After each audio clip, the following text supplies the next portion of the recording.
Joe, December 17th, our final show of 2016. That's right, PK. I tell you something. The final show of 2016, and what better way to end 2016 than with me, the one that everybody worships, everybody loves, and everybody aspires to, commentating every single wrestling match tonight here at the arena. Well, Joe, I don't know if everybody loves you, or everybody all those accolades you placed upon yourself, but hey, What? enough people love you. Yeah, all of them. Our Thank mom, you. our grandmother, our uncles and aunts, they all love you. Oh, anyways, well, Joe, let's shut go up, right PK. into the action. Our first match of the night was Jimmy Lee versus Tristan Blaze. Two guys that have no love for each other whatsoever. That's right, PK. I tell you, that Tristan Blaze thinks he's all that in a bag of chips, coming down from Detroit, Michigan. Well, Joe, Thinking he's it was realistic because, you know, Tristan Blaze and Jimmy Lee both get counted out, so it's a double disqualification. Then Ginger came out and said, hey, you guys need to tag together because I'm not going to name either one of you number one contender unless you two can get along. So they tagged and they went against the book club. Oh, well, let me tell you something, PK. For one thing, who is Ginger to tell them they have The to get commissioner along? who beat you in the election for the commissionership. No, I didn't want that. No, but I'll tell you, she doesn't belong there. Know where she belongs? Ginger belongs back in Gilligan's Island. That's where she belongs, PK. She doesn't belong Joe, here. that's a great 1970s reference, by the way. Well, the bottom line is Jimmy Lee winds up hitting the cul-de-sac on Tristan Blaze and got the win after Jimmy Lee had attacked his knee one more time. That's right, PK. I tell you, Keith Cage laid a number Keith on... Cage? Yeah, last show, he really beat it. Last show, okay. Yeah, he damaged the knee of Tristan Blaze. True. And hopefully that will end his career so we don't have to see his ugly face anymore around here. Well, Joe, then we had a corporate title match. Wasabi versus our corporate champion, Anthony Marinelli. Yes, I know. Anthony, Laverne, and Shirley. That's great, PK. I'm glad he's able to come and perform tonight. What a Cinderella story. I know. Well, Anthony wound up getting the win because Ken O'Sullivan came out and attacked him. And, Wasabi didn't take that too kindly either. That's right. So whose side was Ken O'Sullivan really on? It was unfair for them to say that Anthony Fonzarelli was the champion, that he was the winner. Because we don't know who Ken O'Sullivan was going out there to attack. It doesn't matter. He attacked him first. Well, okay, yeah, let's not split hairs here. All right, let's move on. You don't have a whole lot left on the top of your head. Oh, well, then we had shut up, CTMD PK. versus Fear Inc., the Monster Z, and Jackson Carter. Jackson Carter, PK. This is why we film it live, because if you make a mistake, it gets caught on tape, but hey, none of us are perfect. Yeah, I'll be on some blooper one Hey, day. but check this out, though. Jackson Carter wound up hitting Logan Adams with a spine buster for the win, giving Fear Inc., I would say, a good chance at the tag team titles, Joe. Against the book club? Correct. Well, I'll tell you one thing. They got a lot of experience, a lot of chemistry they need to work on before they can go up against the likes of the book club. Well, Joe, then we had, of course, our co-main event tonight. A match that happens once a year, The Grinch versus Santa Claus. Now, when he first came out, Santa looked rather thin.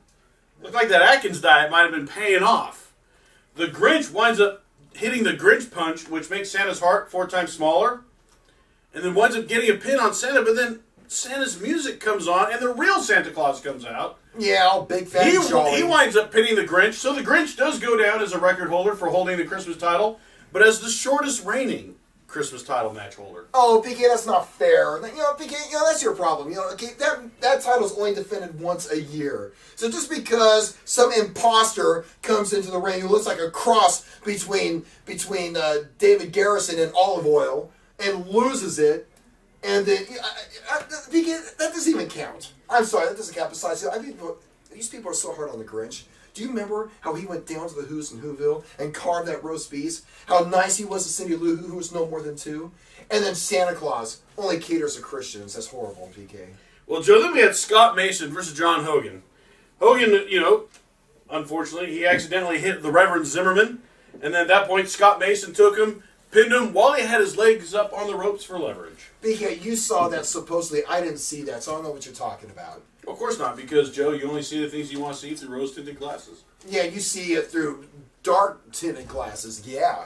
Yeah. Shut up, PK. Well, then we had Michael Manson and a new tag team, Sticks and Steel, made up of K2 and Clint Eller, versus the Compost. I'm sorry, the Compound. Oh, PK, we get it right. It's the Compound. And yeah, okay, Sticks and Stones. All right, I'm glad that they're the new tag team. They're the new future heroes of the OSWA. Well, that really touches the cockles of my heart. K2 winds up doing a frog splash on Keith Cage, and they get the win. Then, Joe, we had another match that I would say I'd call it our co-main event.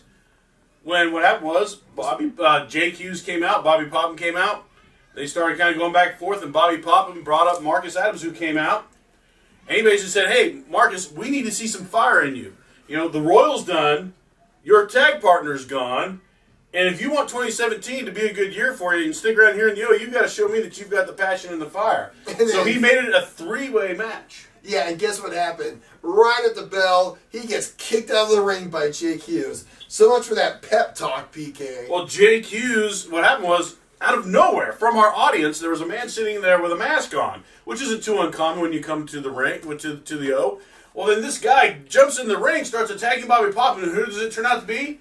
Curtis Coleman. That's right, my brother has come back. The prodigal son has returned, PK. So then at which point, Jake Hughes does a low blow on Marcus Adams.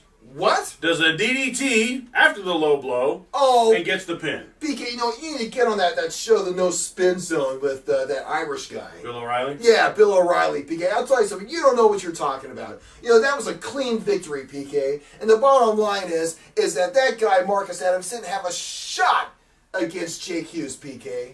And he fought very well and had a valiant, did a wonderful job. Joe, just shut up. Get out of my camera angle, please. But I just Joe, want me to... Joe, get out of my camera angle. Please. Joe. Only because I choose to. Joe. Actually, no, Joe, come back. Just come back. How dare you? What? And how dare you? What? How dare both of you? What do you mean, what? What dare? But especially you. Ow. Yeah, I poked you. Yeah. Ow. I'll do it again. Stop You're fragile. it, man. No, I'm not. Yeah, you are. Stop it. How dare you? How dare you call Curtis Coleman your brother? You follow this man like a false prophet. And you, when I first got here in the OSWA, you didn't like me, and you loved me. I did. And now it's flip-flopped to where you love me, and you don't like me. I've had to fight for a spot on this recap for almost a year now. I haven't been on this recap in forever. And I had to fight each and every single superstar in OSWA in order to get up here onto this camera and actually talk about me. Now you can go, Joe. It's a little selfish, but... You can go, Joe. Take your opportunity. The owner of this company, Bobby Popham, told me in the center of the ring tonight that I've lost my edge. I've lost my fire. Do you think that's true, PK? Well, it's not up to me. It's what the owner has to say. No, I asked you a question. Do you think that is true? Well, I think since the tag team dissolved, you've lost a little bit of your edge, yeah. But I think you've got a lot of potential. I think you have the ability to do great things. I don't want to hear potential. I don't want to hear that. I didn't want to hear what I heard out there tonight from Bobby Popham. But you know what? The owner does not care what I want to hear. He told me what I need to hear. And what I needed to hear was that the OSWA has outlasted and overcome every single obstacle. This is the place of opportunity, no pun intended with an O. And I'm going to overcome every single obstacle. I don't care about Jake Hughes. Joe, get out of my camera.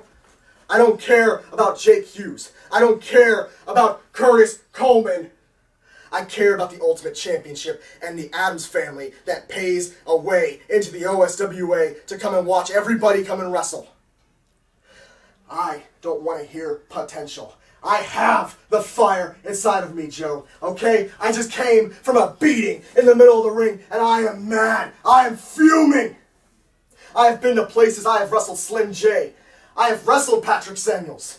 I have wrestled Bobby Popham. I have wrestled Jake Hughes. I put Curtis Coleman out of this company when I first came in here. I put him in the hospital.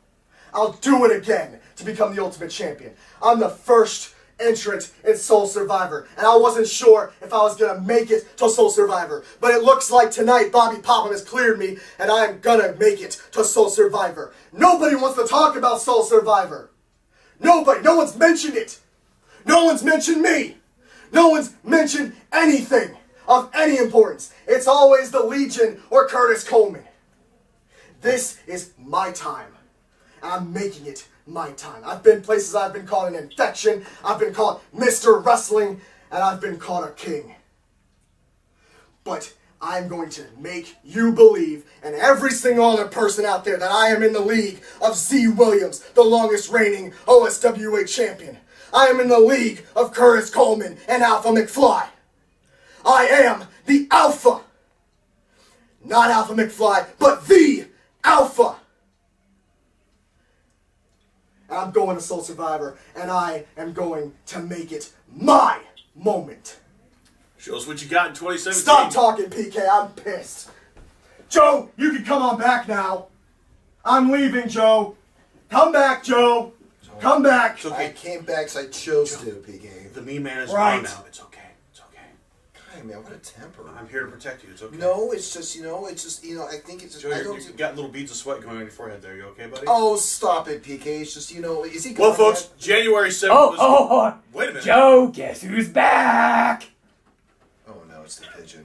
Yeah, and before Santa left, he kind of gave me something to give to you. It's in a Santa Santa's hat. got something for you, Joe. A gift here you from go. Santa? Well, it's about time, because I deserve something for all the wheels I spin in Now, the Joe, you did industry. say you're on the naughty list, so hey, maybe you did redeem yourself. No, maybe he redeemed himself. By Well, giving me let's see some- what you got there, Joe. I have. Feels like it's cold. Okay. Marbles? Well, folks, Joe's gonna be enjoying his bag of rocks here for the Christmas season. We'll see you back here January 7th, bell time at 7 o'clock. Doors open at 6, and we're gonna see how this whole thing with Marcus Adams works out. We're gonna see how the Legion and CTMD present Super Bad Boys Club talent pool, how that's gonna finish, because it did not finish well here tonight. 2017's on the rise, and we're gonna be there to ride the wave. And we'll see you all January 7th.